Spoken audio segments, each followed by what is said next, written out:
വിശുദ്ധ ലൂക്ക അറിയിച്ച കർത്താവിശ്വംസികായുടെ സുവിശേഷം. ഈ സംഭവങ്ങളെപ്പറ്റിയെല്ലാം യോഹന്നാൻ്റെ ശിഷ്യന്മാർ അവനെ അറിയിച്ചു. അവൻ ശിഷ്യന്മാരിൽ 2 പേരെ വിളിച്ച്, വരാനിരിക്കുന്നവൻ നീ തന്നെയോ, അതോ ഞങ്ങൾ വേറൊരുവനെ കാത്തിരിക്കണമോ എന്ന് കർത്താവിനോട് ചോദിക്കാൻ പറഞ്ഞയച്ചു.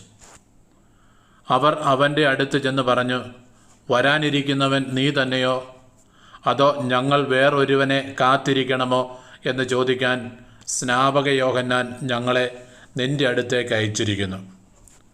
അപ്പോൾ യേശു വളരെ പേരെ രോഗങ്ങളിൽ നിന്നും പീഡകളിൽ നിന്നും അശുദ്ധാത്മാക്കളിൽ നിന്നും സുഖപ്പെടുത്തുകയും അനേകം കുരുടന്മാർക്ക് കാഴ്ച കൊടുക്കുകയും ചെയ്തു. അവൻ പറഞ്ഞു, നിങ്ങൾ കാണുകയും കേൾക്കുകയും ചെയ്തതെല്ലാം ചെന്ന് യോഹന്നാനെ അറിയിക്കുക. കുരുടന്മാർ കാണുന്നു, മുടന്തന്മാർ നടക്കുന്നു, കുഷ്ഠരോഗികൾ സുഖപ്പെടുന്നു, ചെകിടർ കേൾക്കുന്നു, മരിച്ചവർ ഉയിർപ്പിക്കപ്പെടുന്നു, ദരിദ്രരോട് സുവിശേഷം പ്രസംഗിക്കപ്പെടുന്നു. എന്നിൽ ഇടർച്ചയുണ്ടാകാത്തവൻ ഭാഗ്യവാൻ. നമ്മുടെ കർത്താവായ മിശിഹായ്ക്ക് സ്തുതി.